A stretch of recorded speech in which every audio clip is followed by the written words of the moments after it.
NEWS.MC on Monaco Info is brought to you by Monaco Legend Properties. Our exclusive interview with the personalities making the Principality. Welcome everybody, my name is Anthony Alberti. I'm also known as Mr. One-Tees. I'm born in Nice, I'm Italian, and I've been raised up between Monaco and the border of Paris. And since I think 17 years, I got back to Monaco. I'm here and traveling everywhere in the world for the different projects I'm bringing and sharing with the others. I've been studying science and mathematics, and then I did like a university of psychology. I had a big break with my family at that time because we weren't really into the psychology thing. After that, I moved to Rome, where I've been hired in a 5-star hotel where I was like assistant concierge. After that, I started to work in the catering industry in Monaco for the SBM, and after a few years I had a proposition to move to New York to go to the Ritz of Battery Park, and 3 months before to move there my father asked me if I was wondering to work in the real estate in Monaco. Actually it wasn't really my kind of thing, but at that time my dad and I weren't really at the best period of our lives, and then I decided to say yeah, let's go together. And after 3 years, I went with my partner in the real estate agency, and then I told them like, I'm leaving today. And then they say, oh, do you have like a big weekend? I said, no, I'm leaving. Are you doing a burnout? And then I said, no, I'm doing a coming out. And since June 2011, I haven't done anything except creating art, festival, scenography, partnership with different brands, and keep going with the smile. I've kind of adoptive mother. She's the sister of my dad. Her name is Donatella. She brought me the curiosity of the world I'm living in. And since I was a child, every weekend I was going to her place when I was living in Monaco. And she was bringing me to museums and doing experiences like as a kid doing the workshop of the Musée Picasso in Antibes and this kind of stuff. Funny fact, when I was a kid, I was only painting crying clowns. I don't know, because of maybe I was a clown, but sometimes the clowns are sad. And the funny fact is, like many years later, I started my project against McDonald's in 2011. I started to make the clown crying in New York with my attack of social media representation of the junk food attacking. As a kid, I wasn't really into the art thing, and I had a car accident when I was 19 and I destroyed my knee, and a friend of mine was doing graffiti and he told me, let's come with me tonight, escape from the school. At that time I was in a boarding school in Toulon, and I escaped the school at night. I went with him and I did something really horrible, but the thing is, like, the fact of pressing the spray can for the first time was really attractive, and since that moment I said that I would never stop to paint as long as I couldn't paint what I have in my head. I think my head is going always further than my hands. So the thing is, like, I'm still painting today, and it's more than 20 years. I'm born in '84, so it was the big storm of the hip-hop in the US. Actually, it was just the beginning of something at the end of the 80s in France. And the thing is, like, in Monaco, it wasn't any graffiti at all. So the thing is, like, I think I get my open-mindedness about the graffiti world because I was one step in Monaco, one step in Paris, because my parents were sharing me 2 years in Monaco, 2 years in Paris. So the time I was in Paris, I was like maybe into graffiti ambient much more than in Monaco. I was making something growing inside of me, and when I was 19, first time I took the spray, then it changed my life. When I was doing real estate here, I was in suit and tie every day, and at night I was going to paint with my friend in the abandoned places or other places like illegally. I remember the first legal painting I did in Monaco was in 2010. Friends of mine were opening a restaurant called Virage. It was on the port of Monaco, and they asked me to make like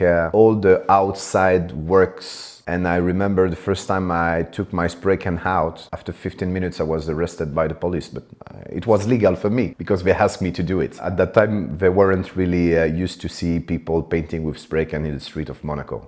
The name has been evolving because at the beginning my graffiti name tag was Tease. After a few years using that tag, it was another guy using the same pronunciation of my name but with another spelling and doing things I wasn't doing. And then I became One Tease and it became Tease 2. After a while, I've been arrested in New York and because of my project against McDonald's, so people knew that One Tease was Anthony Alberti. So like Dr. Jekyll and Mr. Hyde, I put the Mr. in the front of One Tease. And why tease? Because I'm teasing the people with what I'm doing, teasing their mind. And in my way of being, like, I'm always like tickling the mind of the people. I love to make the people think when they see what I do.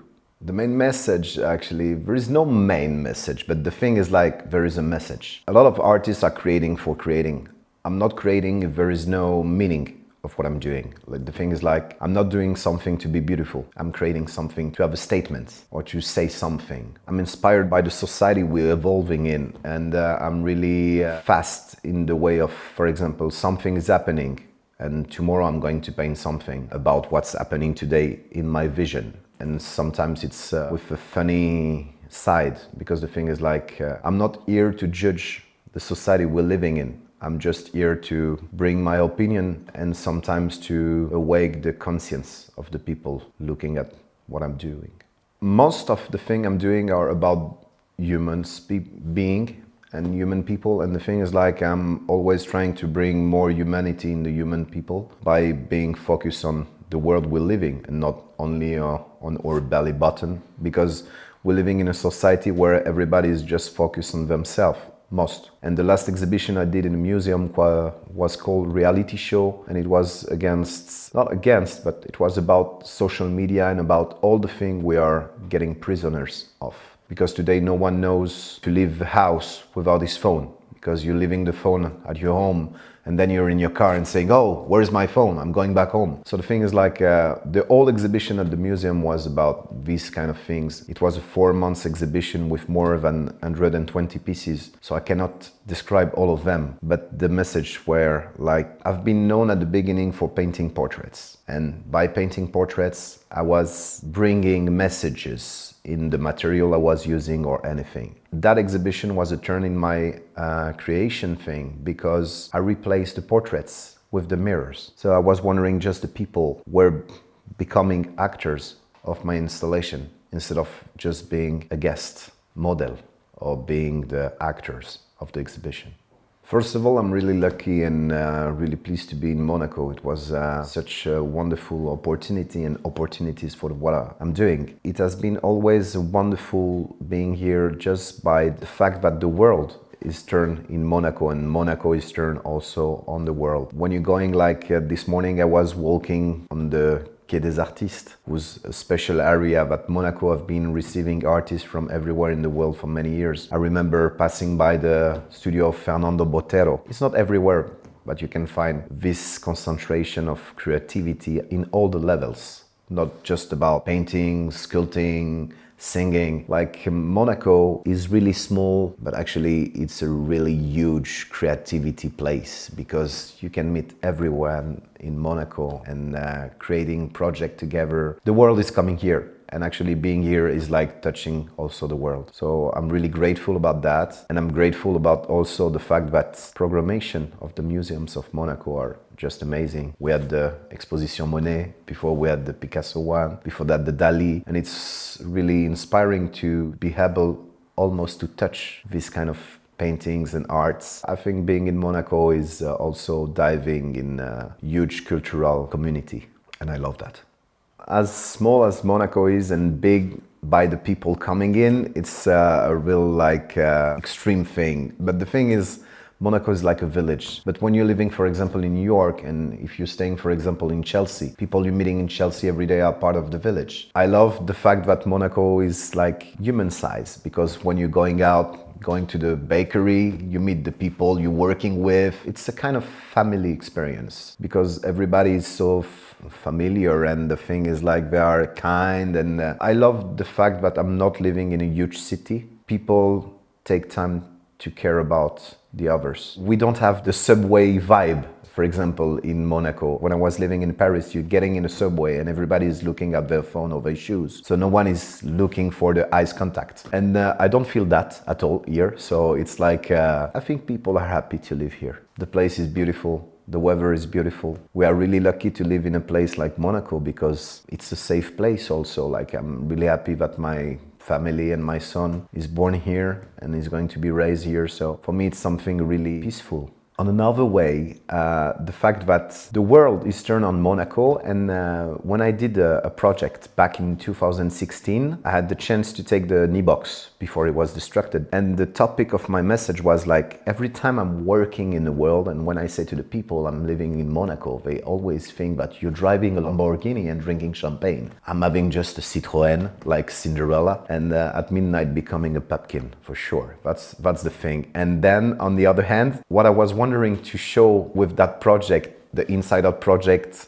of JR that I created in Monaco with a topic Dare to Be You, it was just because every day there is 50,000 people coming to make Monaco shine at its shining. And I was wondering to put the spotlight also on these people, because a city is not made just of the people coming here to have fun, but of the people coming here to make it like it is. I love the fact that it's a combo between like a fairy tale and the real life. And being here, it's really inspiring also because of that, because you can touch the sky with the feet on the ground.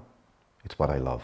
On the NEWS, I decided to put that project just to show a sample of the faces of Monaco. Actually, it was bringing to the light the hidden people, because as I said, when we're traveling, we only see people like dancing on the table in the discotheque and driving beautiful cars. But as I said, like Monaco is more than 50,000 people crossing the border every day. So it's a real mix of cultures and of social origins, because like you have the billionaire going to drink a coffee, and then you have the guy serving you the coffee who's just someone like as a waiter, but he has to bring also his face to the light. And when I did that project, the real topic was the NEWS was on the racetrack of the Grand Prix, and for once I was wondering to show the real faces of Monaco to the world, not only the people driving the cars of the Grand Prix, but the people on that building. I remember I was in the streets of Monaco going on the works area and asking the guy on the grue, hey, please come down, I want to take a picture of you. And the project was amazing because of that. You know, people sometimes when you're living in an area like this, they think that they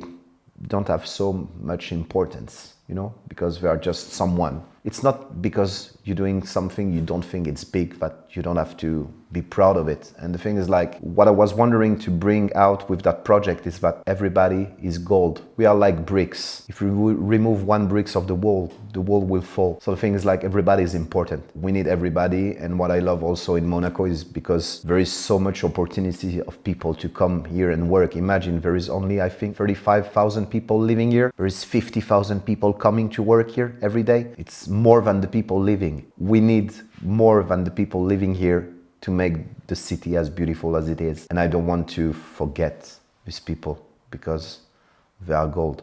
As a professional artist, actually I don't have any recipe to make like everybody can be an artist. The thing is, like, it's about what's in your heart. I think the motivation you have is 99%. As long as you're motivated and you believe in what you do, is the first thing I will say, like, go for it. Don't listen to the people telling you that your dream are not possible. I love to write impossible, but in 2 words instead of 1, because everything is est possible. You can make it possible. When I quit my job, like, people looked at me and say, yeah, you were in the real estate, you could raise a lot of money. But actually, I think my goal wasn't to be rich with the money.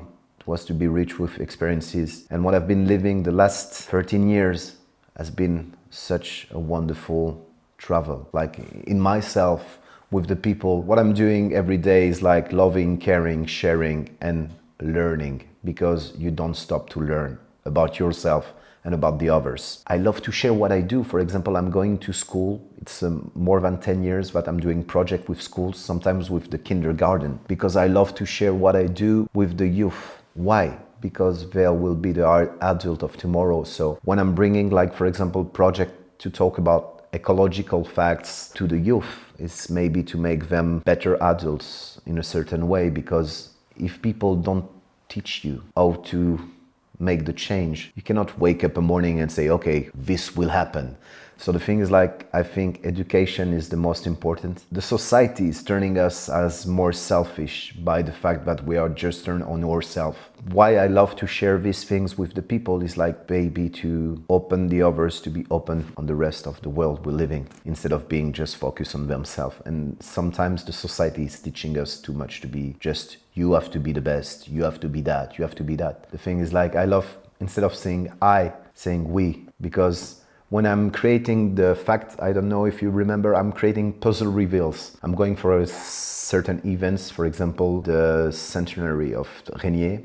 I was on the place of the palace, and for the 100 years of Régnier, I asked 100 people to make small canvas. And actually it was interesting because everybody was proud because they did a small piece. But my project was to bring all these pieces just to make one picture. And the message was like, we're existing by being ourselves, but actually we're stronger being together, because it's bringing all together, but we're bringing the biggest message. And 2 months ago, I was in the Council of Europe for making a special project for the International Day of Democracy. It was like more than 42 countries represented. And I've been like sharing talks and paintings with people from all these countries. And it's what I love.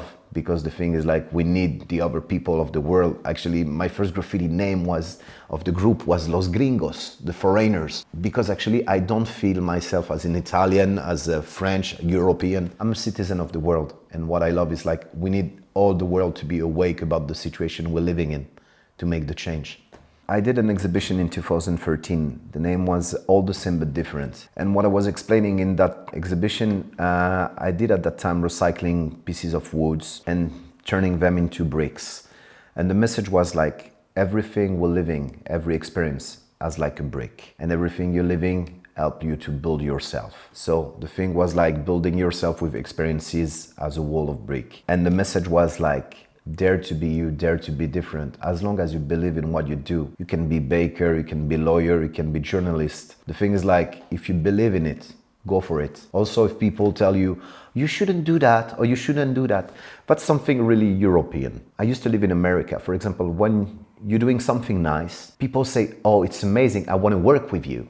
And here in Europe, you're something nice, doing something nice, and people say, ah, he did that because of this. So because of that, love what you do, create what you do, and share what you do. For me, being in Monaco was a wonderful opportunity. As I said, like I told you, the world is there. This small village is open to the world. Depending on who you are inside of yourself. The thing is, like, you can be a really talented artist. If you don't have the faith on what you do, you will keep all your works in the cupboard in your house. Sometimes the thing is, like, you need to cross the line just to dare to say hi to the people. Don't hide yourself, meet the people and try to make the thing happen. You can say, yeah, I wish, I wish, I wish. Don't wish. Make it happen. Make the impossible into word. Possible. Everything is possible. Just dare to do it. That's all for today. Thank you for watching NEWS.MC, your English rendezvous on Monaco Info. Discover more interviews and stories on our websites, NEWS.MC and MonacoInfo.com. This show was brought to you by Monaco Legend Properties.